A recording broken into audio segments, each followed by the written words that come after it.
Not so long ago, there was a video where CEO of Anthropic, an AI company, said that during next year, AI will completely replace the work that developers are doing nowadays. And we already saw what AI can do during the last several years, so by the end of this video, let's clarify if it is true and what exactly you need to do right now on the market. So the exact quote of Dario from the video was that AI will write software end-to-end in 6 to 12 months. And obviously when you hear such words from the CEO of AI company, you are scared. This is exactly what I saw in the internet, like on Reddit and Twitter, people were writing, we need to switch jobs and become, for example, a plumber. From my perspective, AI can do quite a lot, but saying that it can end-to-end ship software for production is a big stretch. And here on the real examples, I will show you what exactly is the problem. Let's say we're asking Claude to build for us a CSV upload endpoint.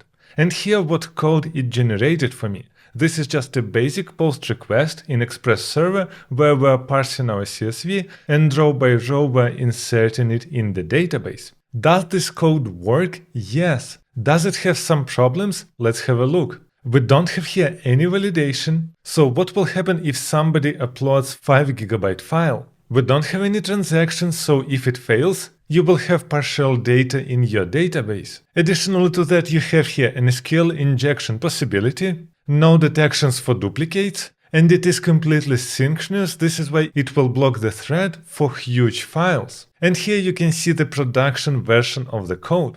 We added here things like checking for the file size, validation, transactions, and catching errors. So can AI write code? Obviously yes, it showed like 70% of this code. But can it write 100% on its own without guidance? Not really. So it means it can't do it end-to-end. And we're talking here only about code writing. We're not talking here about getting bugs from the client, understanding them, validating them, discussing architecture and implementing it correctly so it is scalable, or finding the best ways to implement designs that you are getting from designers in the real project. And if you want to say right now we have vibe coding, then I didn't see any successful project which was vibe coded. So vibe coding means that you don't care about code at all, you simply generate whatever by using prompts in order to achieve success. Everything that I saw related to vibe coding is simply playing Russian roulette indefinitely.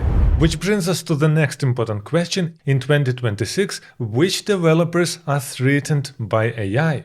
Obviously, nothing will stay as it is, AI will get better, AI will write code better and help us more. So I see here 3 different developer types which will have problems with jobs. First of all is just monkey coder. So if you see that you are simply writing code like function by function on your own, you can already see that AI can replace you fully. Because just generating some code is simple with AI. You need to do more than that. Another thing is about people who simply copy-paste some solution from the internet. AI can do exactly the same because it will parse the whole internet like Stack Overflow posts, so you can't win versus AI here also.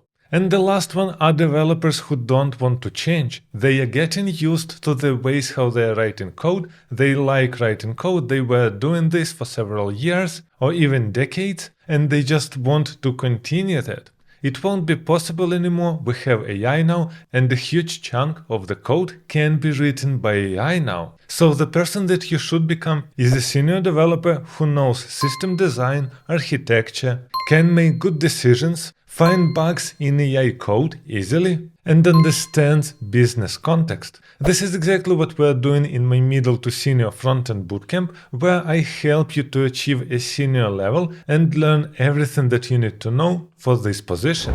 Now let's focus on skills that will make you irreplaceable. The first skill I already mentioned is finding bugs in AI code.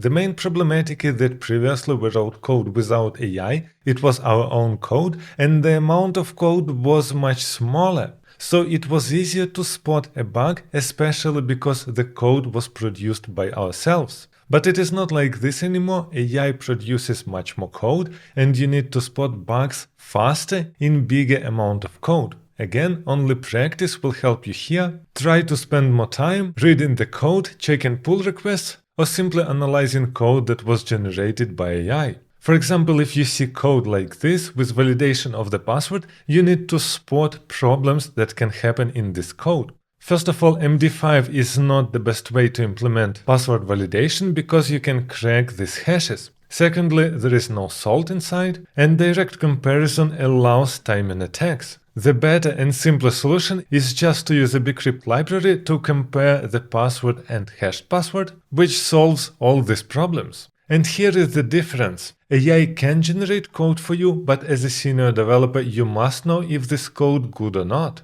Second important skill is asking right questions and throwing them to the AI. AI obviously can generate your code, but it doesn't understand your requirements, your project, or your business. For example, we have a ticket, Add User Export feature. Users should be able to export their data to CSV, and the code from AI might look like this. It is really simple, understandable, but before we even write this code, we need to ask questions which can be related to our company. Like, for example, is this code GDPR compliant? What exactly data do we need to store? How many users will use this feature? And what other security requirements we can have?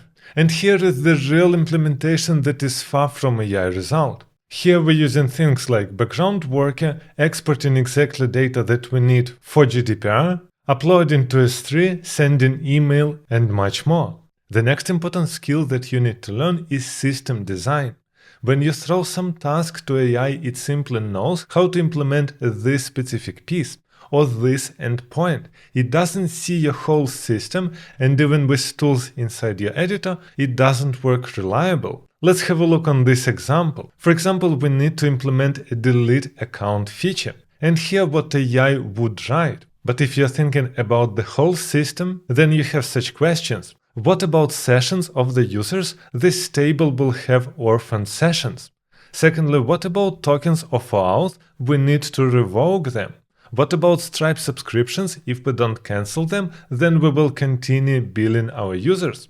What about S3 storage and profile images, for example? What about analytics events that we have? With GDPR laws, you need to remove them. Do we have any running background jobs that we might want to cancel? And here is how this solution can look in production application. We are covering all these cases and code looks much more complex.